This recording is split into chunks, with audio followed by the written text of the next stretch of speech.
नमस्कार, जय हिंद। भारत तक देख रहे हैं आप और मैं हूं ऋषिराज। ड्रोन फेस्टिवल इंडिया में तीसरी बार हो रहा है और इस बार इस ड्रोन फेस्टिवल को खास बना दिया। भारत के प्रधानमंत्री ने खुद शिरकत की उन्होंने, और ड्रोन इंडस्ट्री के भविष्य को लेकर बहुत सारी ऐसी टिप्पणियां की हैं जिससे डिफेंस सेक्टर को तो जो फ़ायदे मिलने हैं वो मिलेंगे ही। आत्मनिर्भर भारत में इससे फ़ायदा हो रहा है, प्लस ड्रोन इंडस्ट्री अपने आप में जिस तेज़ी के साथ बढ़ रही है उसे काफ़ी शक्ति प्रदान हुई है।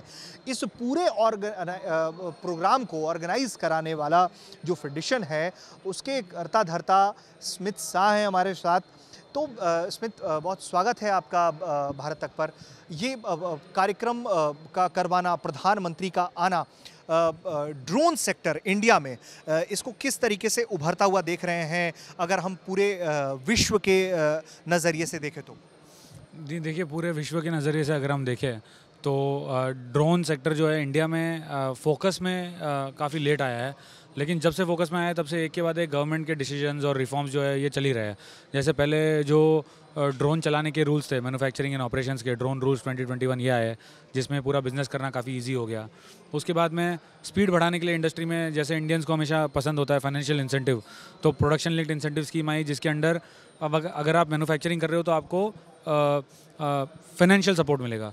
और तीसरा, डोमेस्टिक मैन्युफैक्चरिंग को बूस्ट करने के लिए इंपोर्ट ड्रोन पॉलिसी आई, तो जिसके चक्कर में अब इंडिया एक कंड्यूसिव नहीं कहूँगा मैं, मोस्ट कंड्यूसिव इकोसिस्टम बन गया है।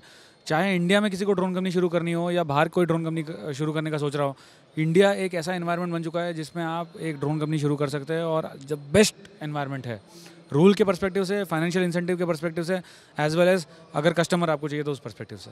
बिल्कुल। अच्छा, तो अगर हम ड्रोन सेक्टर को देखें तो इससे आत्मनिर्भरता की तरफ जो बात लगातार कही जा रही है, तो इससे रोजगार भी काफ़ी मात्रा में पैदा होता हुआ आपको दिखाई पड़ता है आने वाले सालों में।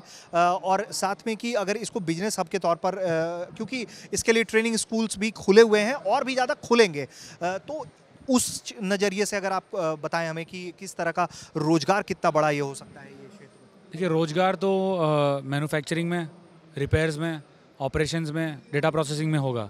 लेकिन अगर मैं एक उदाहरण देना चाहूँ तो एक उदाहरण ये है कि जैसे कि पूरा का पूरा जो ड्रोन है ये एग्रीकल्चर सेक्टर में काफ़ी लार्ज वॉल्यूम में बटने वाला है, यूज़ होने वाला है। अब ये एक ऐसी टेक्नोलॉजी है कि आप एग्रीकल्चर सेक्टर में, कृषि में जो किसान हैं और किसान भाइयों के बच्चे हैं, जनरली एक सेंटिमेंट हमने देखा होता है कि हम हमारे बच्चे को शहर भेज देंगे और वो कोई अच्छी नौकरी करेगा, और वैसा एक सेंटिमेंट होता है। ड्रोन एक ऐसा टेक्नोलॉजी है जो एक सोफिस्टिकेटेड टेक्नोलॉजी है, एक डिग्निफाइड जॉब प्रोवाइड करता है, और जो विलेजर है, अभी जो किसान का बेटा है या किसान खुद है, वो अपने ही एरिया में रहकर, अपने ही शहर में, अपने ही गांव में रहकर एक मॉडर्न टेक्नोलॉजी पे बिजनेस कर सकता है और काफ़ी अच्छे पैसे कमा सकता है। तो जो काम पहले 1.5-2 घंटे में होता था कि एकड़ में स्प्रे करना, वो ड्रोन से अब 8 मिनट में हो जाता है। जब 8 मिनट में होता है और एक सोफिस्टिकेटेड टेक्नोलॉजी यूज़ होती है, तो अब वो खुद के लिए क्यों करे, वो बाकी लोगों के लिए भी करेगा। तो इससे बन गया माइक्रो एंटरप्रेन्योर।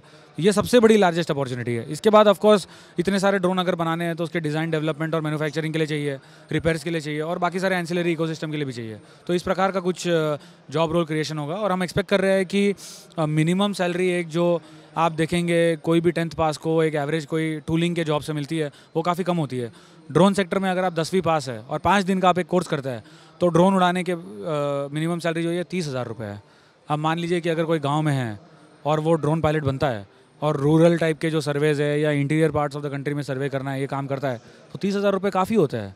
तो ये सब टाइप के अपॉर्चुनिटीज़ है और ये सब काम हो रहा है। बिल्कुल। अच्छा, एक आखिरी सवाल, इंटरनेशनल मार्केट को अगर हम देखें तो पहले तक ऐसा रहा है भारत में कि ओके, ड्रोन चाहिए, विदेशों से मंगवा लेते हैं, लेकिन अब हम देख रहे हैं बदलता हुआ कि काफ़ी मात्रा में मैन्युफैक्चर हो रहा है और सरकार की तरफ से भी काफ़ी पुश मिल रहा है, इसको खारिज नहीं कर सकते हैं। तो अब आपको क्या लग रहा है कि ये रिवर्स एक तरीके से जो इंजीनियरिंग शब्द का इस्तेमाल किया जाता है, तो क्या इस तरीके से भारत भी अब दुनिया की तरफ बढ़ेगा अपने ड्रोन्स की सप्लाई के लिए?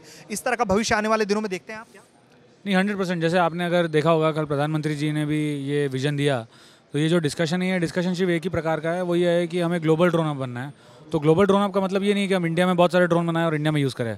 हमारा टारगेट ये है कि हमें इंडिया में बहुत सारे ड्रोन बनाकर उसको इंडिया के बाहर एक्सपोर्ट करना है, और ये सिर्फ कॉन्ट्रैक्ट मैन्युफैक्चरिंग के थ्रू नहीं। ऐसा नहीं कि मैंने कोई फॉरेन टेक्नोलॉजी ले ली, यहाँ पे उसको बना दिया और फिर बाहर एक्सपोर्ट कर दिया। नहीं, हम यहीं बनाएंगे, यहीं डिज़ाइन करेंगे, यहीं बनाएंगे और यहाँ से एक्सपोर्ट करेंगे, पूरे पैकेज की तरह।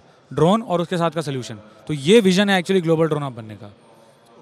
तो एक तरीके से देखा जाए तो ना सिर्फ आपके अपने स्वावलंबन की बात है, बल्कि इसके जरिए आप अपना जो दायरा है वो बढ़ा सकते हैं। आप माइक्रो एंटरप्रेन्योर जो बताया जा रहा था, और कमाई जो सबसे बड़ी बात है कि एक एवरेज टेक्निकल आदमी जो इस तरीके से 10-12 हज़ार रुपये कमाता है, उससे ये उम्मीद की जा सकती है कि वो अगर 10वीं पास है, ड्रोन सेक्टर में एक कोर्स करता है, तो उसे तकरीबन 30,000 रुपये तक वो कमा सकता है इसके जरिए। तो अब हम उम्मीद करते हैं कि ड्रोन सेक्टर इसी तरीके से भारत में बढ़ता चला जाए और साथ में आत्मनिर्भर भारत जो कैंपेन एक बार शुरू हुआ है वो अपनी पराकाष्ठा तक पहुंचे।